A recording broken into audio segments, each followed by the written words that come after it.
بسم الله والصلاة والسلام على رسول الله. أهلا بكم مع جولة جديدة في الصيدلية.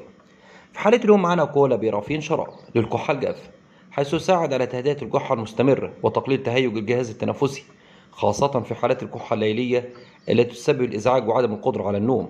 وما تنسوش تدعمونا بلايك واشتراك وتفعيل الجرس ومشاركة الفيديو، واكتب رأيك أو سؤالك في التعليقات. الجرعة حسب إرشادات الطبيب. العبوة 100 ملي. سعر العبوة 79 جنيه، مع تمنياتي لكم بدوام الصحة والعافية.